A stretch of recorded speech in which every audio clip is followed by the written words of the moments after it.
Buenas noches. Sean bienvenidos a IMDOSOC.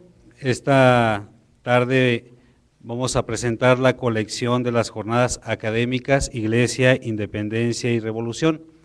Nos acompañan para este panel de presentación de la colección la doctora María Luisa Aspe, la doctora Gloria Villegas, el doctor Álvaro Matute y la doctora Valentina Torres. Les damos un fuerte aplauso.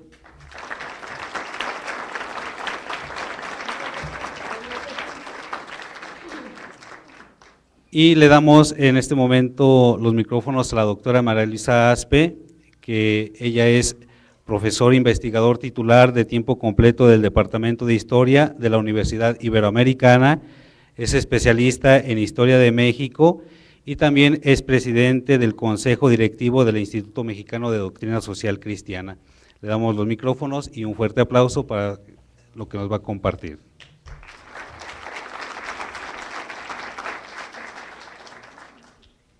Pues muy buenas noches y gracias por estar aquí.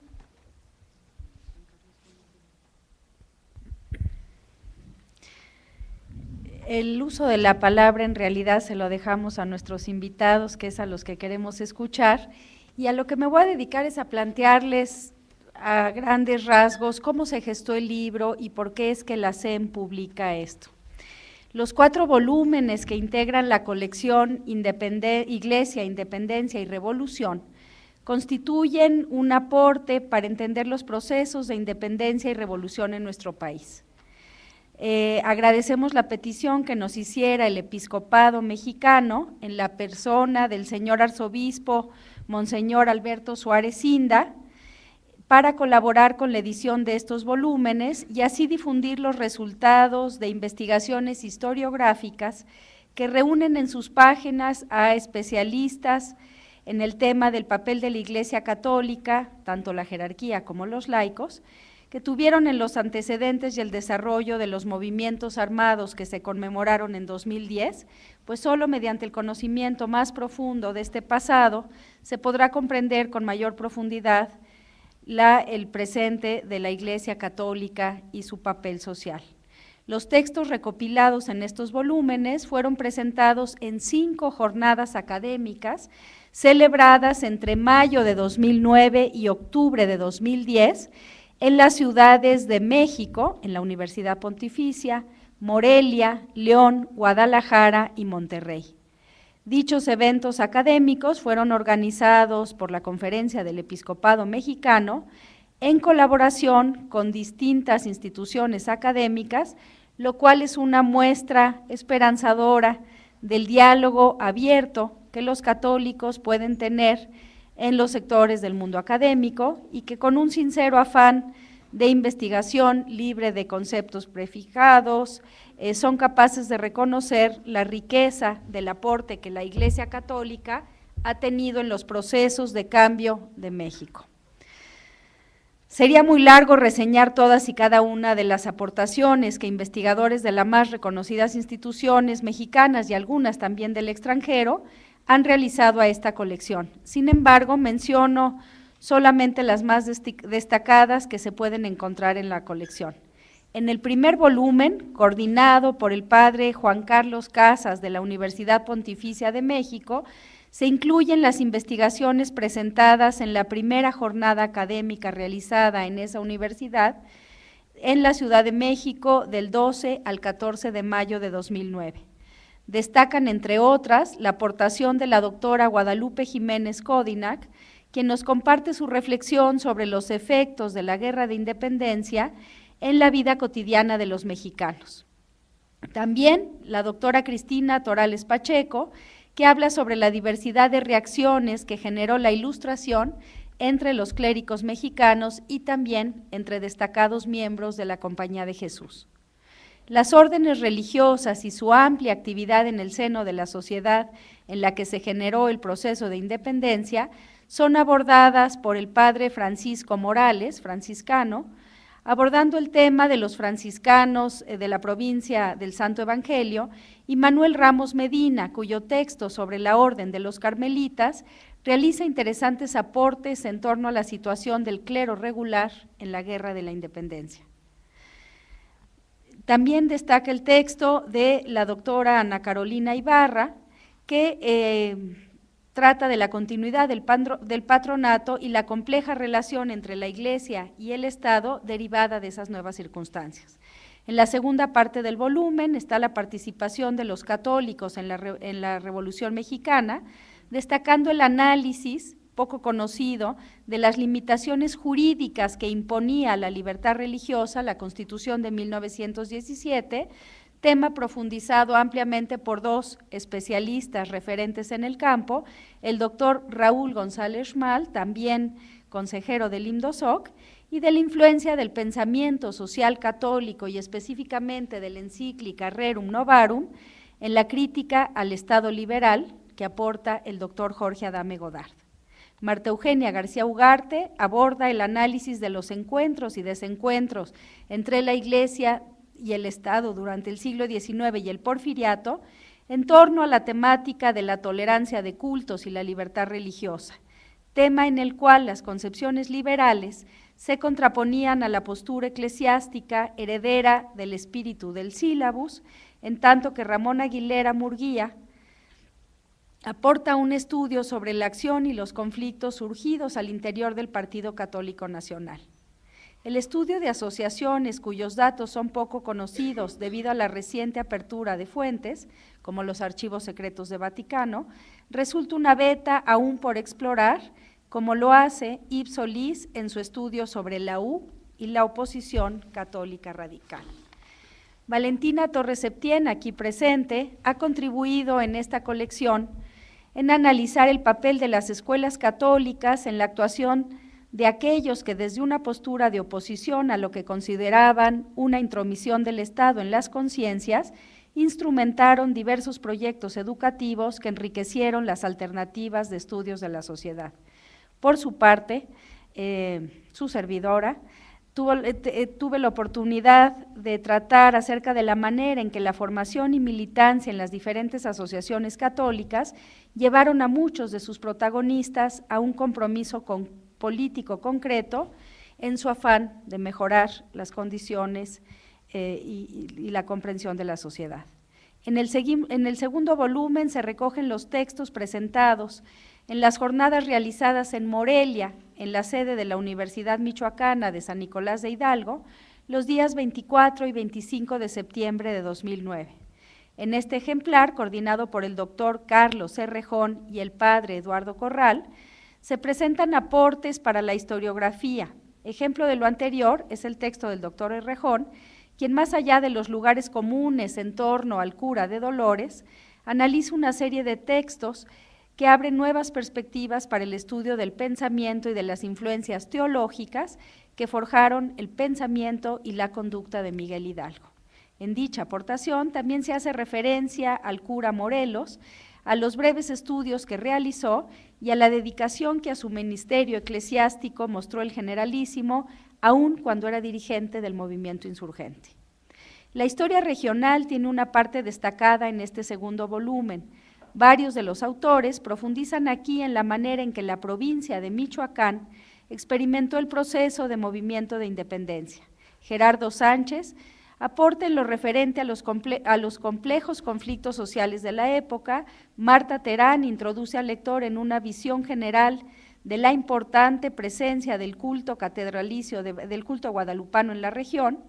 Juvenal Jaramillo analiza la complejidad de las actitudes del Cabildo Catedralicio de Valladolid ante la llegada de Hidalgo, lo cual es una muestra de los matices en las posturas de algunos clérigos en relación al desarrollo de la guerra, tema en el que también se insertan los textos de Moisés Guzmán Pérez y de Daniela Ibarra.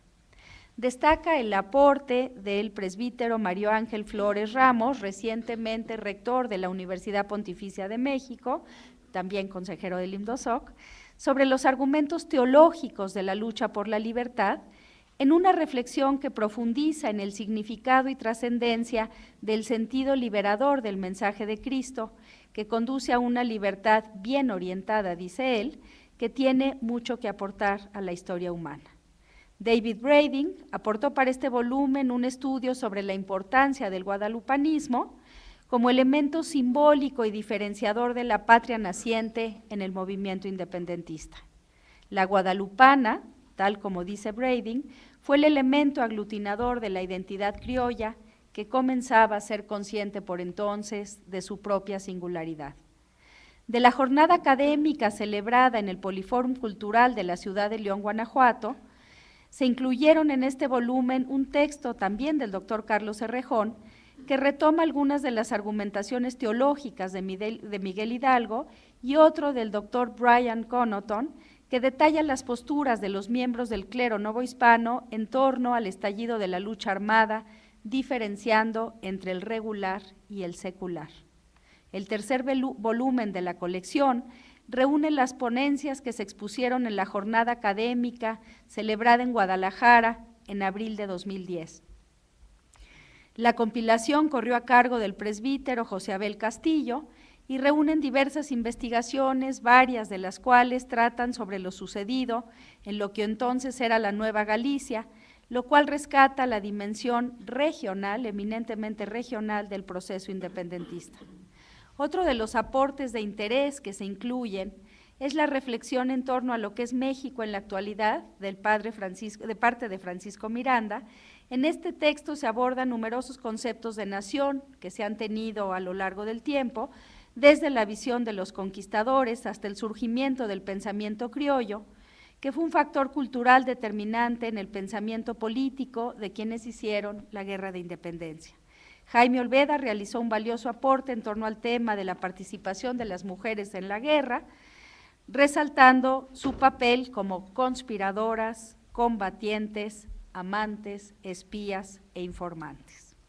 La Constitución de Cádiz y el papel que el clero secular tuvo en la difusión de las nuevas prácticas políticas y cívicas que este ordenamiento trajo consigo es abordado por María del Pilar Gutiérrez, mientras que la iconografía como herramienta metodológica es utilizada por Arturo Camacho, quien ofrece una visión sugerente sobre el uso de la imagen de Miguel Hidalgo y del águila insurgente con el fin de fomentar un patriotismo exaltado en el pueblo. Finalmente, el volumen cuarto, coordinado por el doctor Manuel Ceballos, aborda el papel de la Iglesia en la Revolución Mexicana y recopila las ponencias presentadas en las jornadas académicas celebradas en la ciudad de Monterrey en octubre del 2010. En este volumen destacan, entre otros, los trabajos del mismo Ceballos, quien aclara hasta dónde fue o no fue una realidad la colaboración de algunos miembros del Partido Católico Nacional con el régimen de Victoriano Huerta y cómo respondieron sus militantes a esta acusación de parte de los constitucionalistas. Por su parte, José Miguel Romero de Solís realiza una síntesis de las diversas posturas que influyeron en la redacción de los artículos constitucionales de 1917 que afectaron los derechos de los católicos, en tanto que Franco Savarino, aquí presente, introduce el tema de las reacciones que generó en Italia el anticlericalismo de algunos de los gobiernos revolucionarios mexicanos y compara las relaciones de la Iglesia con el Estado en ambos países. El padre Manuel Olimón analiza la importancia del Congreso Eucarístico Nacional, aquel de 1924, en el aumento de la visibilidad de la actividad pública de los católicos y de su creciente movilización ante el impulso de la laicización promovido por los gobiernos emanados de la Revolución. El contexto de la educación impartida por la Iglesia en los años revolucionarios y algunos de los factores que rodearon la redacción del artículo 3 de la Constitución son tratados a fondo por Valentina Torres Septién en su segundo artículo de esta colección. La segunda parte de este cuarto volumen incluye una serie de investigaciones sobre diversos personajes que participaron en el proceso revolucionario. Entre ellos podemos mencionar al obispo de Yucatán, Martín Tritzler, a quien correspondió enfrentar en su región las nuevas políticas revolucionarias, siendo destinado al exilio, como lo menciona Marisa Pérez de Sarmiento, al padre David Galván, actualmente canonizado, quien fue en su momento portavoz de la resistencia popular contra los abusos de ciertos caudillos revolucionarios, según lo que aporta la investigación de Tomás de Híjar Ornelas. Un texto significativo es el de Jesús Gómez Fregoso sobre Alfredo Méndez Medina, un jesuita escribiendo de otro, quien fuera fundador del Secretariado Social Mexicano y uno de los sacerdotes más destacados en cuanto a su preocupación por los necesitados y específicamente un gran inspirador de la doctrina social de la Iglesia. Para concluir, quisiera mencionar la labor titánica de veras del padre Eduardo Corral Merino, como compilador general de la colección, sin cuya contribución no hubiera sido posible la publicación de estos 4 volúmenes. La realización de las jornadas académicas y la edición de esta colección deberá ser solo el primer paso de lo que esperamos sea un esfuerzo continuo de colaboración entre el episcopado, el mundo de la academia y en general el mundo de la cultura, para dialogar y profundizar no solo en los distintos procesos históricos en los que los católicos hemos tenido alguna participación, sino en todos aquellos aspectos de la vida de la sociedad en los que el mensaje cristiano tiene aún algo que decir. Muchas gracias.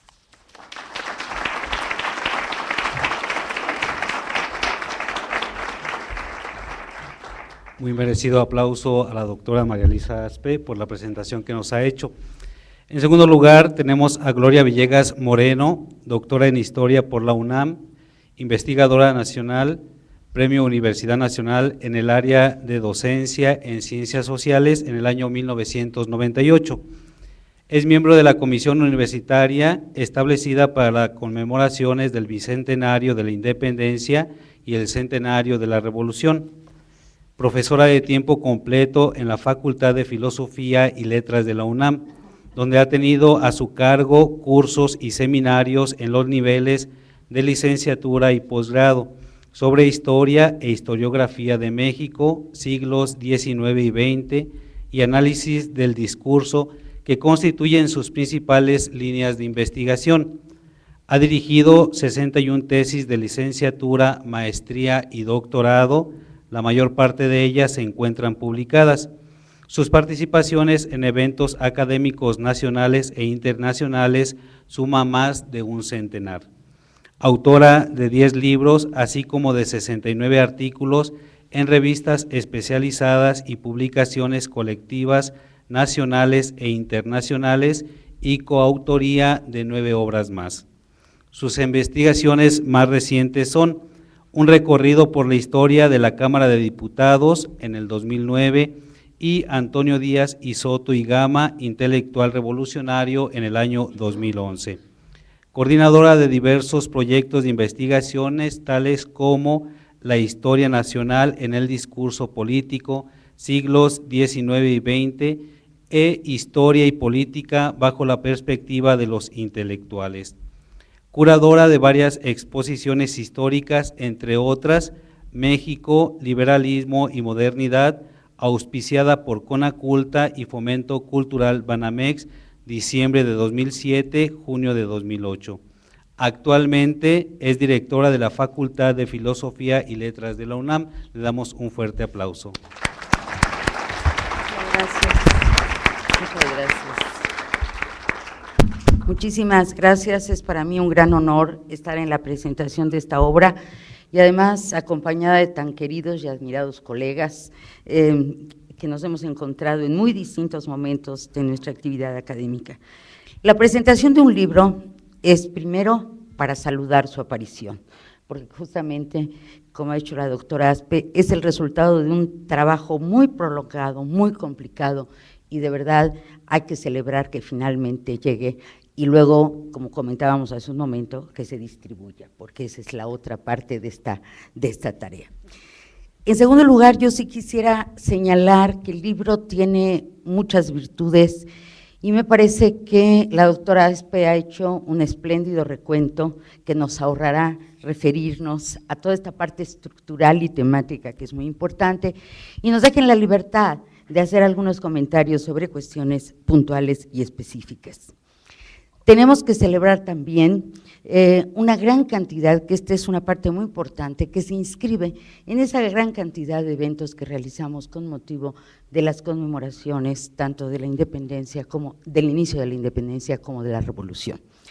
Nuestro querido doctor Edmundo Gorman, al que los historiadores siempre reconocemos como una figura paradigmática en la investigación, decía que los mexicanos nos confesamos una vez cada siglo, y eso creo que es muy saludable, aunque creo que las confesiones tendrían que ser más frecuentes. Y él mismo decía también algo que a mí me ha gustado, y creo que utilizamos mucho este término precisamente en el 2010, porque sobre todo a los colegas extranjeros les llama la atención que los mexicanos solemos celebrar hechos violentos, revoluciones terribles. Entonces, celebrar una revolución, el aniversario de una revolución, resulta quizá un poco controversial, pero otra vez el doctor O'Gorman nos dio un término que me parece realmente exquisito y de una gran finura intelectual. Recordemos que conmemorar, y ese sería el mejor término, más que celebrar o festejar, en el 10 se usó mucho, en 1910 el término festejar, digo, conmemorar, porque ¿qué es conmemorar?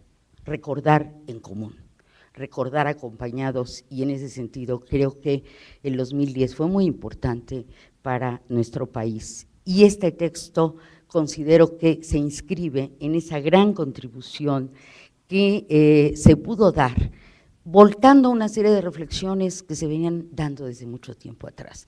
Entonces, creo que esta contribución, la contribución de esta obra es realmente muy importante.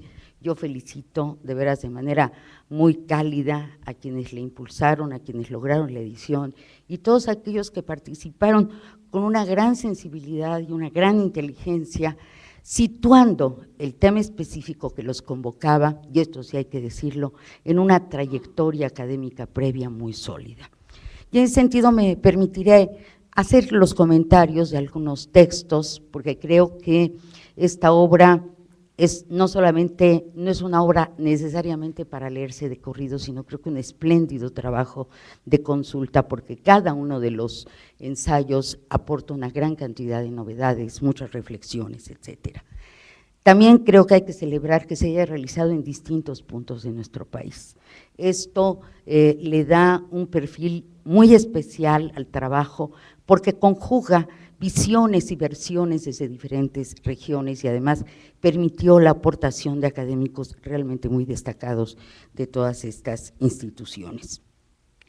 Creo que por otra parte, la forma como la obra se planteó, con estas referencias que ha hecho la doctora Aspe, los tomos, las divisiones temáticas, naturalmente que invita a la lectura. Yo destacaría algunos temas, sin demérito de la riqueza y de la importancia del resto de las obras, pero que a los historiadores a veces, dependiendo del ángulo de observación en el que los colocamos, nos suscitan mayor interés, o también aquellos que por ser controversiales, por ser novedosos, por ser realmente una aportación, pues vale la pena tener presentes. Por supuesto, bueno, yo no puedo dejar de señalar el caso que ya mencionó la doctora Aspe, de nuestra muy querida amiga y colega, la doctora Jiménez Codinach, donde inicia pues planteando un tema que ella viene trabajando desde tiempo atrás, y creo que muchos de estos ensayos son un momento de maduración de diversas temáticas. Hace varios años ella presentó un espléndido texto en una conferencia en donde se refería a las viudas de la independencia y la independencia de las viudas. De algún modo, pues esto está retomado en esta muy rica visión de la vida cotidiana y lo que implica para las revoluciones y para las contexturas, digamos, de la vida familiar, de la vida privada, etcétera, los efectos de un movimiento de esta naturaleza como el que ella estudia. Y por supuesto, bueno, el de Cristina Torales, que también resulta sumamente atractivo, en donde otra vez se plantea una visión novedosa, más allá de estas nociones estáticas, prejuiciadas, etcétera, que hemos leído infinidad de veces ¿Y qué considero que son este tipo de impedimentos para que entendamos más a fondo estos procesos? Y en ese sentido, bueno, pues también el trabajo de Ana Carolina Ibarra me parece que es muy sugerente cuando estudia las semejanzas entre los planteamientos religiosos de los iniciadores de la independencia y el momento de la consumación. Hay algunos textos que nuevamente reflejan la riqueza de los enfoques de algunos académicos. Por ejemplo, por supuesto, el Aurelio de los Reyes, cuando se refiere al tema de la Iglesia y la Revolución, en donde él hace un muy fino recorrido de las expresiones culturales, la pintura, la literatura y por supuesto el cine, y encuentra, él concluye algo muy interesante de cómo estas manifestaciones artísticas y culturales tienen ritmos muy diferentes. Él habla de procesos de maduración, tempranos o tardíos, dependiendo pues de estas expresiones que él estudia con muchísimo cuidado. María Eugenia García Ugarte, este tema que ella maneja también con tanta pertinencia,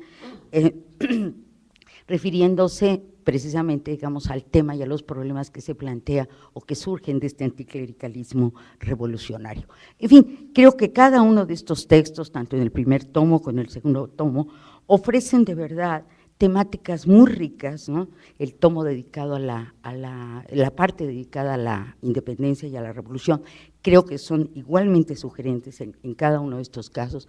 Las contribuciones de Carlos Errejón sobre una visión creo que cada vez más rica, porque Carlos ha abordado este tema, el tema de Hidalgo, el de Morelos, o sea, estas figuras insurgentes que representarían simbólicamente quizá uno de los grandes problemas que se le presentaba a toda esta tendencia del Estado laico, porque no podía negar que justamente el origen de la independencia, de donde se suponía que este nuevo Estado provenía, había tenido una importantísima presencia de figuras religiosas. Todo este debate que de una o de otra manera ha venido trabajándose a través de diversos estudios, aquí mis colegas, la doctora Belia Trejo y el doctor Álvaro Matute, pues han entrado a fondo en estas temáticas de la Iglesia, de las relaciones de la Iglesia y el Estado, como hemos entrado y hemos caído en la cuenta muchos de los historiadores que nos hemos dedicado a estos periodos. ¿Sí? Ya mencionabas el texto de Manuel Ramos, que realmente también es un texto muy sugerente. En fin, creo que cada uno de estos trabajos resultan muy atractivos. Por ejemplo, el de María Isabel Marín Tello habla del delito y del pecado en el periodo colonial, que también refleja toda una nueva tendencia de estudiar fenómenos, obviamente no solo políticos, económicos, sociales, sino que van mucho más allá, digamos, de los ámbitos de la vida pública y enriquecen la comprensión de esto que ahora llamamos la vida privada y personal. Podríamos continuar con con los comentarios, seguramente mis colegas se referirán a otros de estos textos, pero creo que en conjunto el libro, tanto en el primer tomo que aborda independencia y revolución, como después en los posteriores, donde específicamente se trata uno y otro de esos procesos, logran de verdad un panorama riquísimo, una gama de posiciones realmente muy variadas y seductoras para el lector. Por ejemplo, creo que en el tomo cuarto el trabajo de Ceballos sobre católicos, apostólicos, maderistas, huertistas, en donde, bueno, él encuentra que de una o de otra manera, no solamente los zapatistas que llevaban a la guadalupana, sino todos los grupos revolucionarios, de una o de otra manera estaban cercanos y profesaban esa fe, ¿no? Y, por supuesto, bueno, el gran tema, más allá de la profesión de fe personal, la participación de estos grupos en los movimientos sociales. Yo ya lo traía escrita, la referencia al trabajo de mi querido amigo y colega, el doctor Franco Savarino, que está aquí. Franco, qué bonito trabajo, me da muchísimo gusto, he sido testigo de calidad de toda su laboriosidad y de su talento académico, ¿no? Me gustó mucho cómo su propósito es rastrear las percepciones y reacciones que se suscitan en Italia alrededor del anticlericalismo mexicano, un tema que desde hace muchos años le interesa y que él desarrolla espléndidamente aquí, ¿sí? Creo que me parece también un gran acierto dedicar una parte de la obra a los actores, ¿sí? A los historiadores siempre nos preocupa entender los procesos, o a veces las personalidades y los individuos nos resultan tan interesantes y tan seductoras que reparamos básicamente en ellos. El libro tiene este equilibrio muy interesante de la recuperación de procesos, distintas facetas y personajes. Creo que en este sentido yo haría una breve reflexión, y con eso termino. Me parece que los temas de las relaciones de la Iglesia y el Estado, el clericalismo, el anticlericalismo, la noción del Estado laico, etcétera, son temas que han atravesado y que han estado presentes a lo largo de mucho tiempo en nuestra historiografía. No me queda duda de que en alguna época la noción del discurso político dominante pues tendió un velo sobre muchos de estos temas. Y creo que al tender ese velo nos impidió entender de fondo qué significaba una creencia en particular, la participación en un movimiento político o la construcción de un Estado que tenía por necesidad que moverse bajo las propias normas que en ese momento significaban o pautaban la idea de lo que era la modernidad. Me parece que en ese sentido hay muchísimas reflexiones que podíamos hacer. A mí me gusta rescatar siempre al respecto aquella frase de Emilio Rabasa en su espléndido libro La Constitución y la Dictadura, que por cierto este año cumple un siglo, donde decía que difícilmente podía diluirse la presencia de la Iglesia en este tiempo, cuando en la época virreinal fue el único elemento de cohesión en una sociedad diferenciada, heterogénea, etcétera. Y como esto podríamos encontrar infinidad de ejemplos. Y otro punto que creo que vale la pena destacar, y es un magnífico ejemplo, que se hace relativamente poco tiempo los historiadores hemos recaído en que la mayor parte de los discursos patrióticos, de las alocuciones patrióticas a lo largo de todo el siglo XIX y buena parte del XX, tenían y seguían el formato de los sermones religiosos. Esto y el lenguaje revolucionario mismo, incluso en quienes se pronunciaban por el anticlericalismo, utilizando elementos y simbolismos religiosos. A mí me gusta mucho aquella imagen, porque yo coincido con mis colegas en que el análisis de los textos, las imágenes, las obras artísticas no puede disociarse. Digo que me gusta mucho esa imagen en donde se representa al Partido Liberal como un Cristo lleno de llagas y lastimado por la opresión y por la dictadura. Entonces, esas pautas nos hablan de elementos muy interesantes y muy de fondo en lo que ahora llamamos el imaginario colectivo. Creo además que este es un saludable, muy saludable ejercicio, y me parece que ejemplar, en el sentido de que podamos discutir, reflexionar sobre estos temas que parecería, y otra vez cito a mi querido maestro Edmundo Gorma, parecería que son traumas en nuestra historia, como él escribió en su espléndido libro que hemos leído y reflexionado muchísimas veces. Son temas que tienen que salir a la luz. Son temas, hace unas semanas tuvimos en la Facultad de Filosofía y Letras una mesa redonda sobre el tema del Estado laico, ¿sí? Son temas que tienen una gran actualidad. Y precisamente esa gran actualidad nos obliga a mirar de una manera rigurosa, analítica, asumiendo que son etapas y que son facetas de nuestra historia. Creo que el gran mensaje de esta obra y de quienes participaron en ella es eso. A veces en momentos de extremo radicalismo de nuestra vida política, pues la Iglesia y el Estado parecían antitéticos. Algún texto, luego hay personajes que nos obsesionan y nos cautivan. Soto y Gama para mí ha sido uno de ellos, y no me olvido que en la Convención Revolucionaria, angustiado para que realmente se forjara un gran Estado, y en contraposición con la Iglesia, él propuso en la Asamblea que el remedio para una buena parte de los males del país, como estaba en el clero, luego había que someter a todos los altos jerarcas de la Iglesia al tribunal revolucionario y si era necesario guillotinarlos.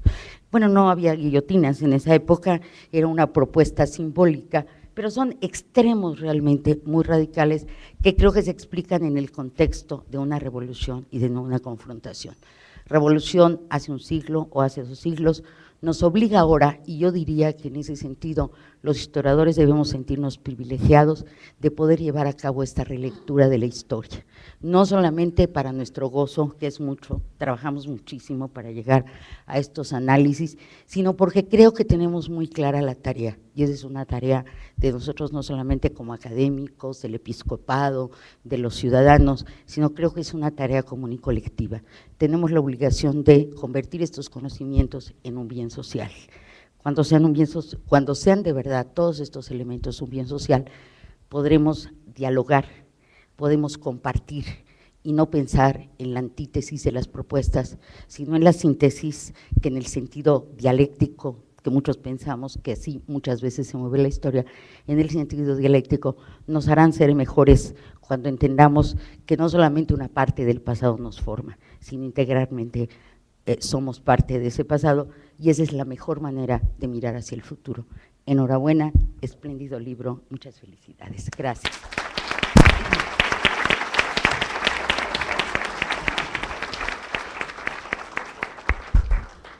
Como ya nos compartían hace momento la doctora Aspe y ahora la doctora Villegas, entre nosotros se encuentran varios de los autores que colaboraron en esta colección. Más adelante en el brindis tendremos la oportunidad de saludarlos, conocerlos y platicar. Ahora le toca al doctor Álvaro Matute. Él es doctor en Historia por la Universidad Nacional Autónoma de México. Él es especialista en Historia de la Historiografía, Historia de las Ideas e Historia Intelectual Mexicana de los siglos XIX y XX. Investigador emérito de la misma universidad y del Sistema Nacional de Investigadores. Forma parte del Instituto de Investigaciones Históricas y de la Facultad de Filosofía y Letras de la propia UNAM. Desempeñó las cátedras José Gaos en la Universidad Complutense de Madrid y la Salvador Alvarado del Colegio de Sinaloa. Premio Nacional en Investigación en Humanidades en el año 1997, Premio Nacional de Ciencias y Artes 2008, en Historia, Filosofía y Ciencias Sociales, miembro de la Academia de la Historia y del Seminario de Cultura Mexicana. Entre sus libros encontramos La Revolución Mexicana, Actores, Escenarios y Acciones, Vida Cultural y Política, 1901-1929. Aproximaciones a la historiografía de la Revolución Mexicana. Recientemente publicó la universidad durante los gobiernos de Obregón y Calles, de Vasconcelos a la Autonomía, 1920-1929, volumen 3 de la serie La UNAM en la Historia de México, y por último, 2 estudios sobre el escritor e historiador Alfonso Tejas Sabre. Le damos un fuerte aplauso.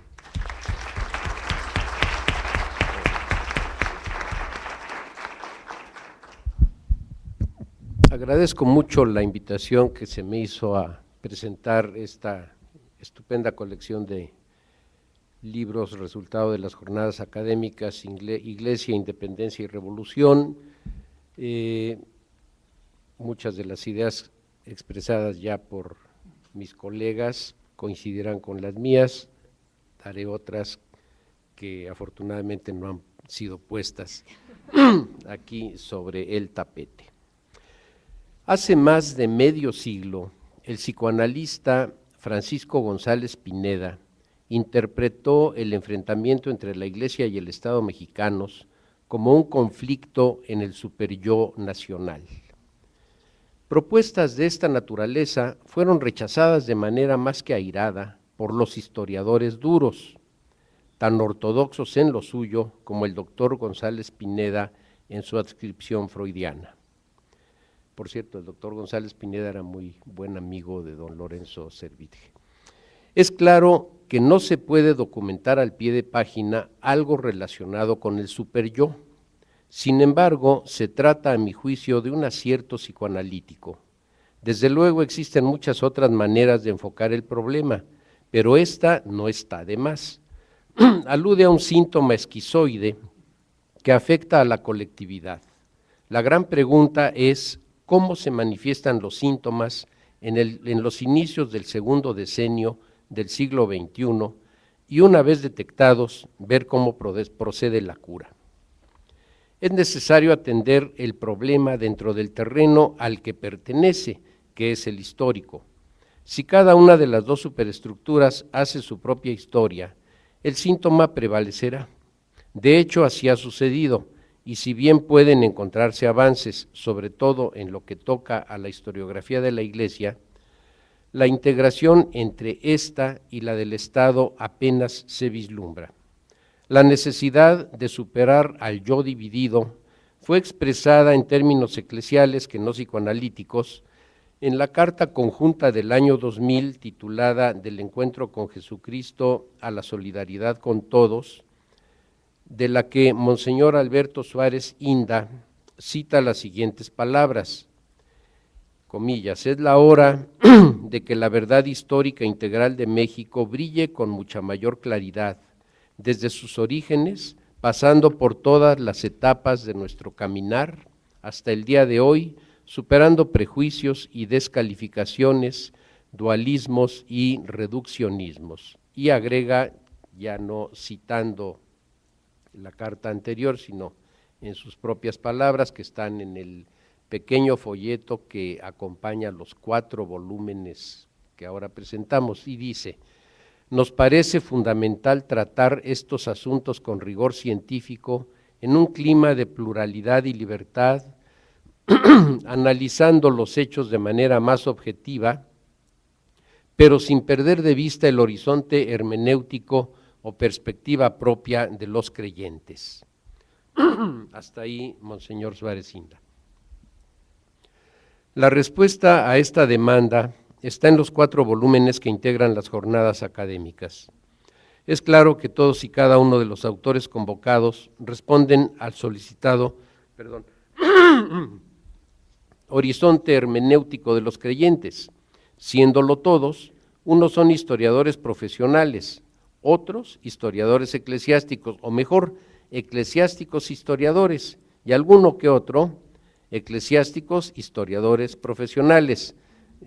Pienso en el señor cura de Jala, Nayarit. 3 categorías dentro de un mismo propósito que responden con la mirada propia del momento actual a la necesidad de escribir una historia en la cual la Iglesia es sujeto de la historia mexicana, tratando de integrar la una en la otra. ¿Hasta dónde se ha logrado? Estoy persuadido de que los últimos 30 años han sido fructíferos y en ellos se han dado pasos hacia la esperada integración sin que ésta llegue en plenitud. Visto en una perspectiva de más largo plazo, digamos hace 60 años, quienes se ocupaban de la historia de la Iglesia Católica en México eran eclesiásticos. Los laicos que lo hacían no solo representaban la perspectiva del Estado, sino que eran opositores francos a la Iglesia. Paulatinamente, los historiadores profesionales laicos, por añadidura creyentes, comenzaron a hacer acto de presencia y a cambiar el tono y el tratamiento de los temas. Hoy en día es un hecho, pero falta avanzar mucho en la integración de los temas católico-eclesiásticos en la historia mexicana. Se ha hecho, pero de manera muy tímida. Me refiero en lo último a la integración dentro de un discurso histórico que forme las dos, que tome en cuenta las dos vertientes. Si bien se trata de comentar las jornadas académicas Iglesia, Independencia y Revolución, debo comenzar señalando que suelo decir a mis alumnos de primer ingreso a la licenciatura en Historia que si son aficionados a armar rompecabezas, ya cuentan con alguna ganancia para el desempeño de la profesión. Los materiales que ofrecen las jornadas académicas ofrecen muchas piezas que resulta necesario combinar con las que proporcionan los volúmenes de la serie Historia Desconocida, ahora identificada como libro anual, de la Sociedad Mexicana de Historia Eclesiástica y con las aportaciones de distintos autores en publicaciones académicas. Con todas esas piezas reunidas, el rompecabezas se va completando y si acaso solo faltan algunas piezas ya fáciles de identificar, como cuando ya se cuenta con algo así como el 90% del rectángulo. Debo advertir que pienso de manera exclusiva en el tema de Revolución Mexicana, ya que hace tiempo he abandonado mis travesías por el siglo XIX. Hoy en día los especialistas lo son más que antes.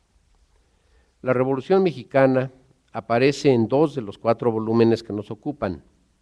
El primero, donde comparten espacio Independencia y Revolución, y el cuarto, dedicado exclusivamente a la etapa mencionada en segundo término. Pero hay más piezas para el rompecabezas en el libro anual, en cuya presentación participé hace poco, como también lo hice cuando apareció en Historia Desconocida, lo que ahora tenemos en las manos como primer tomo de la colección de las jornadas académicas.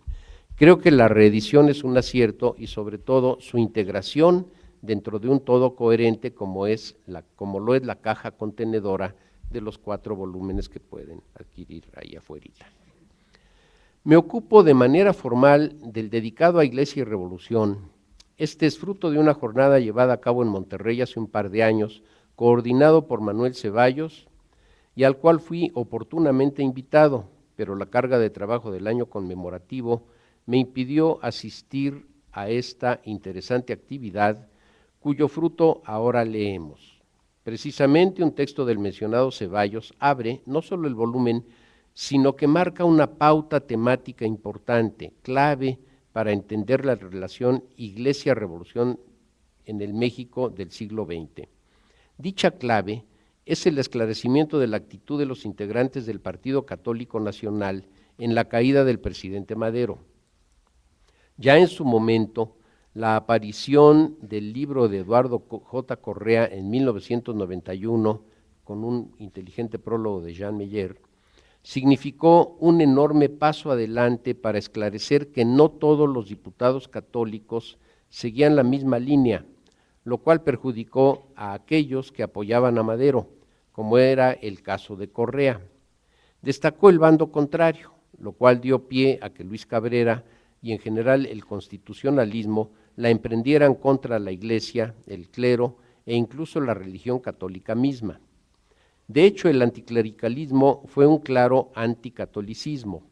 Ceballos recupera dicho deslinde que muestra que entonces como ahora y siempre coexisten diversas corrientes dentro de un mismo cuerpo, ya sea político o doctrinario.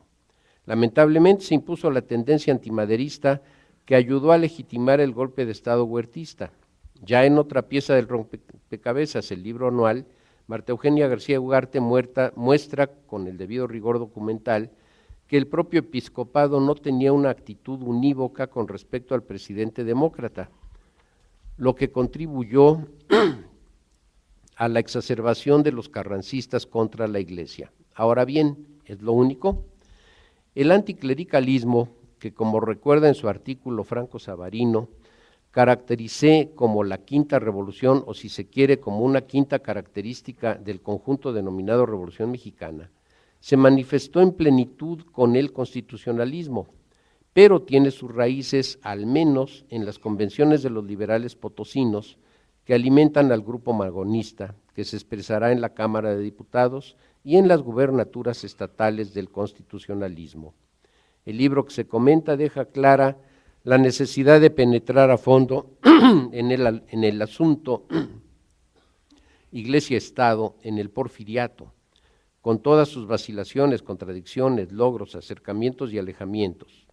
La explosión constitucionalista tiene su origen desde luego en la Reforma, pero sus protagonistas vivieron sus juventudes en el porfiriato y cuando alcanzaron el poder o cuando lucharon por alcanzarlo, se lanzaron con toda su energía contra la Iglesia Católica y sus representantes.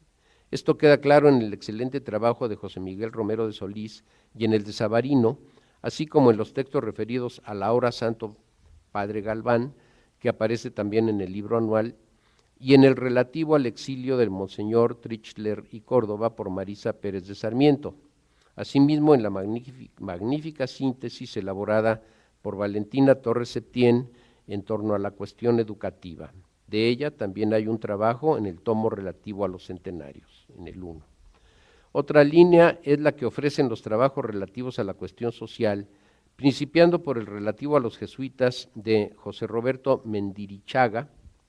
La propuesta de la encíclica Rerum Novarum contó con miembros destacados de la Compañía de Jesús para que se asentara en las diversas agrupaciones de laicos que la acogieron como suya. Con este texto Se abre la segunda parte del cuarto volumen, el cual cierra con un trabajo de Jesús Gómez Fregoso sobre el emblemático Alfredo Méndez Medina, una suerte de alfa y omega. En cuanto a las relaciones Iglesia-Estado propiamente dichas, los trabajos de Manuel Olimón y Franco Savarino aportan elementos valiosos, algunos de los cuales resultan poco conocidos para muchos lectores. La casualidad, o en el caso, el designio providencial, puso en manos de Olimón la fuente para dar a conocer los pormenores del importante Congreso Eucarístico celebrado en 1924. Cuenta Manuel que se encontró en la Lagunilla el libro, le costó 600 pesos, dio un abono de 100 pesos y a los 8 días se fue, y bueno, y ahí está una fuente espléndida para recuperar todo lo que fue el importante Congreso Eucarístico de 24, donde tuvo una participación importante el laico jalisciense Palomar y Vizcarra, y que orillaron al antes tolerante presidente Obregón a precipitar el cierre de los trabajos del Congreso, como la posible adscripción al naciente partido fascista de Monseñor Ernesto Filippi, según el artículo de Savarino,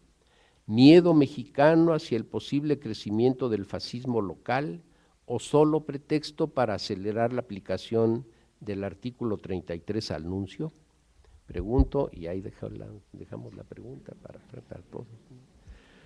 El cuarto volumen de las jornadas académicas aporta mucho al conocimiento de relaciones políticas, diplomáticas, de figuras actuantes en los hechos, tendencias, acciones y actitudes.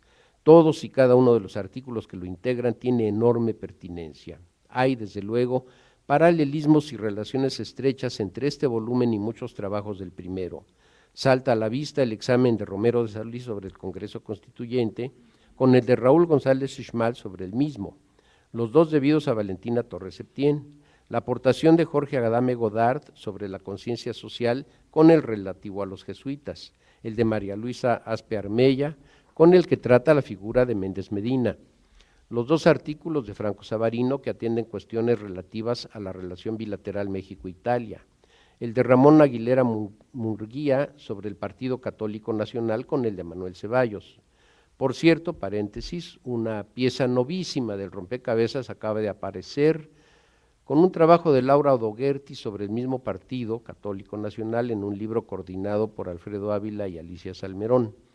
En fin, como noté, en el momento en que presenté lo que ahora es el primer tomo, en él está presente la cultura católica, aunque el trabajo de Aurelio de los Reyes se refiere a la cultura mexicana de los años 20 en general y no en especial a la católica, como sí lo hace en ese volumen Montserrat Galibo Adella con la pintura. Falta atender el tema de la producción cultural católica.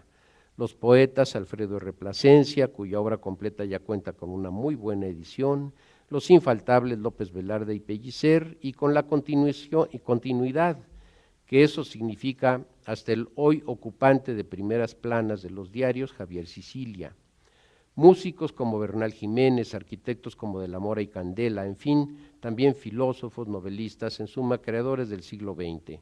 Algo que aporta el libro anual, que enriquece el panorama, es la recuperación de la vida cotidiana, no presente en el volumen cuarto, pero sí en el primero, con el trabajo de Concepción Ammerling sobre los conventos de monjas. Sobre esto existen piezas de rompecabezas, pero en distintas cajas. ¿Quién se ocupará de reunirlo todo en una síntesis que reconozca todas y cada una de estas aportaciones en un intento de integrarlo con la historia de la nación mexicana en el ahora siglo pasado? Por lo pronto, contamos con una bibliografía que crece cada día y abre nuevos horizontes. El propósito de Monseñor Suárez Inda va siendo satisfecho con calidad. Muchas gracias y enhorabuena.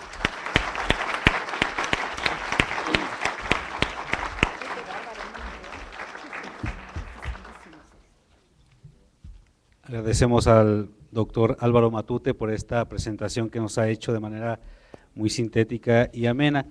Ahora escucharemos a Valentina Torres, doctora en Historia, Universidad Iberoamericana. Ella también es miembro del Sistema Nacional de Investigadores y consejera del Instituto Mexicano de Doctrina Social Cristiana. Le damos un fuerte aplauso para escuchar.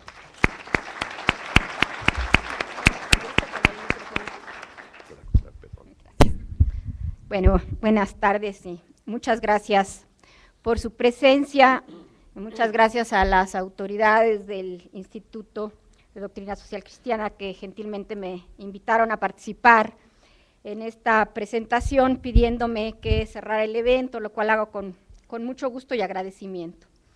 Pues después de haber escuchado las acertadas participaciones de mis colegas, la magnífica presentación de Mari, a la doctora Gloria Villegas y al doctor Álvaro Matute, a quienes respeto y admiro, lo que expresaré pues va a ser una reiteración reiterada. Los aniversarios centenarios que conmemoramos y celebramos hace poco, como bien sabemos, tuvieron más fracasos que éxitos. Solo mencionar la estela de luz o la suavicrema, como se le conoce popularmente, nos causa enojo y decepción, nos lleva a pensar en el sinsentido de una conmemoración que no nos deje realizaciones logradas, útiles, ideas nuevas, reflexiones críticas, algún recuerdo que dé sentido al presente, como bien decía Gloria, el bien social. La celebración, según De Nola, es, y lo cito, un periodo intensivo de la vida colectiva y de la experiencia social. Es un tiempo sagrado que da origen a bienes culturales, es una empresa liberadora, un hecho primordial que garantiza la continuidad en los procesos de la sociedad al reintegrarla a un pasado que hace suyo y que da al presente un sentido nuevo. La conmemoración, la remembranza o la revisión de los hechos pasados nos permite honrarlos, exaltarlos, apreciarlos, divulgarlos, pero también reinterpretarlos con un sentido crítico desde la perspectiva distinta que dé el tiempo, las nuevas fuentes, las diversas visiones, para pensarlo de otra manera. Afortunadamente, en la conmemoración de los centenarios de la Independencia y Revolución, no todo fueron construcciones o verbenas fallidas. Las publicaciones, como la que nos reúne el día de hoy, ofrecen a la sociedad elementos de reflexión para ahondar en el conocimiento, acceder a actores nuevos, a nuevas fuentes que aclaran y hacen inteligible la historia nacional en toda su complejidad. La Secretaría de Educación Pública invitó a los niños a pensar en la patria mediante composiciones, poemas e himnos para ser premiados y publicados. Las instituciones académicas y de educación superior convocaron a la comunidad académica e intelectual para realizar foros, jornadas, congresos, donde nuevas investigaciones se dieran a conocer. Sin duda, 2010 fue un año de mucha productividad intelectual en torno a la independencia y a la revolución. Se tendrá que hacer, si no es que ya se ha hecho, un recuento general de todos esos trabajos que contribuyen a un mejor conocimiento de estos dos momentos excepcionales en la vida del país. La Iglesia Católica, institución histórica cuya longevidad y trascendencia en un país como el nuestro hace imposible cualquier explicación histórica sin su presencia, también contribuyó a la conmemoración mediante la convocatoria realizada por la Conferencia del Episcopado Mexicano, que a través de la Comisión Episcopal para la conmemoración del Bicentenario de la Independencia y del Centenario de la Revolución Mexicana, hizo para realizar las jornadas académicas en diferentes sedes del país, como ya mencionó Mari. La Iglesia, como institución transitiva e intransitiva, que transcurre a lo largo del tiempo y de la historia y cambia como todas las empresas humanas, aunque a un tiempo mucho más contenido, también se ocupó por conmemorar a la independencia y a la revolución a través de los eventos que realizó con la participación de especialistas en diversos temas en los que esta institución se ve a sí misma como un actor fundamental, con una presencia permanente, ineludible y no siempre reconocida. La historiografía en torno a la Iglesia Católica consideró por mucho tiempo a esta institución como una pirámide implacable, sede de una imponente jerarquía a cargo de ejercer en los dominios de la doctrina, la moral y el culto, una disciplina unívoca e irrefutable. En la base de la pirámide, muy por debajo de cualquier puesto de autoridad, se encontraban los fieles comunes y corrientes, una masa anónima de espectadores que parecían permanecer ajenos a lo que sucedía en los altares y en las altas esferas jerárquicas, pero que ejercían desde su propia idiosincrasia y creencias una religiosidad cotidiana que por mucho tiempo no fue motivo de interés académico y que ahora se retoma. Sin embargo, los estudios sobre la historia de la Iglesia durante la independencia tienen ya una larga tradición dentro de la historiografía mexicana, no tanto así los trabajos sobre la Revolución, que solo se desencadenaron en décadas muy recientes. Esta historia, en sus inicios, estaba en manos de historiadores que se pueden considerar como confesionales, con acercamientos más o menos doctrinarios, en tanto que la historia del siglo XX era todavía un tema proscrito por la academia, por sus connotaciones políticas e ideológicas.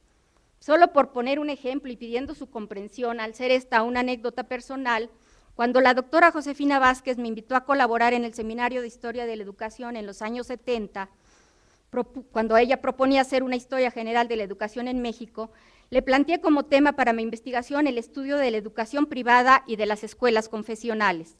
El asunto, que no había recibido entonces ninguna atención, le pareció interesante, pero me señaló que por lo delicado del mismo tendría que pedir la autorización del presidente del Colegio de México. Afortunadamente, el doctor Mario Ojeda consideró que era un asunto que debía estudiarse. Sin embargo, el problema al que me enfrenté fue la falta de fuentes, no porque no existieran, sino porque las escuelas católicas y la misma Iglesia, todavía temerosas ante una legislación restrictiva, no estaban dispuestas a abrir sus archivos así nada más. No obstante las dificultades y obstáculos para la investigación, se puede decir que la historiografía mexicana sobre la historia de la Iglesia en México y su relación con todo tipo de actores políticos y sociales tiene ya un balance positivo. Si bien, como dije, el movimiento de independencia ha recibido la atención de historiadores mexicanos e internacionales con una mayor presencia, por el número de trabajos realizados, la reflexión y el impacto de la Iglesia en el movimiento revolucionario es un campo vivo que todavía tiene mucho que ofrecer. La posibilidad de que la academia incursionara en este coto relegado por mucho tiempo tiene varias causas. Por un lado, un Estado más democrático que se abre sin restricciones a nuevas formas de ver y escribir la historia. Por otro, una Iglesia posconciliar que opuso a la acostumbrada noción piramidal la idea de Iglesia como comunidad de creyentes, igualitaria y diversa, enriquecida por una pluralidad de servicios, vocaciones y ministerios eclesiales con un impacto social mucho más generalizado. La apertura de ambas instituciones, aunada a una academia menos cooptada y en busca de nuevas interpretaciones, hizo posible el desarrollo de una historiografía como la que hoy tenemos reunida en estos volúmenes. Los textos que hoy se presentan dan cuenta de ello. Una guerra de independencia en donde se muestra a mujeres junto a curas y párrocos como sujetos pensantes y actuantes, que se manifiestan a través de impresos, de cartas de ambos bandos, así como la presencia importantísima de la iconografía de la época. Una lucha revolucionaria en la que se revisan procesos y actores como elementos indispensables para entender un movimiento que afectó de manera muy diversa a una sociedad plural que buscaba la democracia, la apertura y, por supuesto, mejores condiciones de vida. Cierro esta mesa con la certeza de que la conmemoración de estos bicentenarios nos deja esfuerzos como los que se realizaron en estas jornadas y las subsecuentes publicaciones con balances realmente positivos, gracias a investigadores de renombre que se acercaron al tema de la Iglesia con una mirada plural en busca de esta democracia y esta apertura. Estos investigadores de renombre se acercaron al tema sin sobresaltos, sin ideas preconcebidas, poniendo en la mesa su profesionalismo, su saber y su reflexión, con elementos para hacer visible e inteligible una nueva visión de la historia mexicana. Celebro con toda la riqueza que el concepto conlleva de honrar, exaltar, apreciar y divulgar, pero también de poner a prueba, de reflexionar críticamente a través de nuevas indagaciones e interpretaciones, el papel de la Iglesia en los movimientos de independencia y revolución. Aplaudo la decisión de la Comisión Episcopal Mexicana por dar a conocer estos trabajos, así como la del Instituto de Doctrina Social Cristiana, por la magnífica publicación que permitirá a la sociedad mexicana tener un mayor y mejor conocimiento de su pasado. Muchas gracias.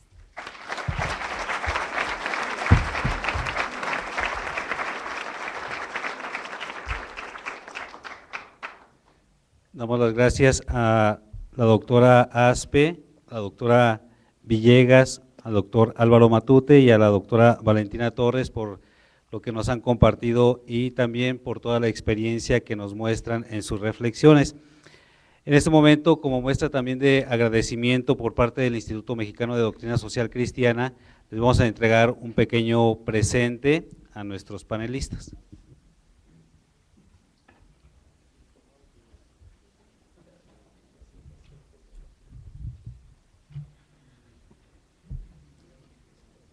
Y a nombre de INDOSOC le pedimos a la doctora Aspe, y al mismo tiempo le damos un fuerte aplauso a la doctora Gloria Villegas.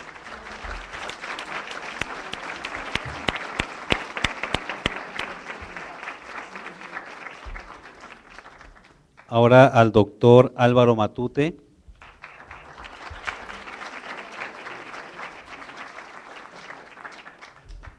Y a la doctora Valentina Torres.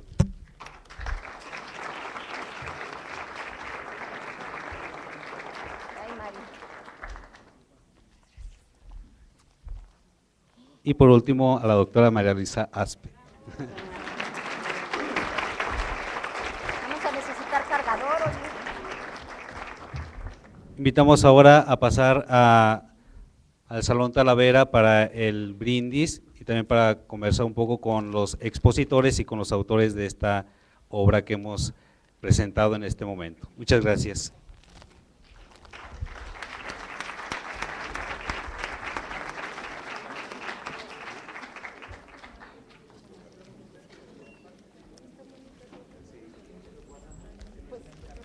Yo sí te lo voy a agradecer porque sí está pesado. Sí está pesado. ¿Qué es, Es la colección de diálogos. Bien, qué bien.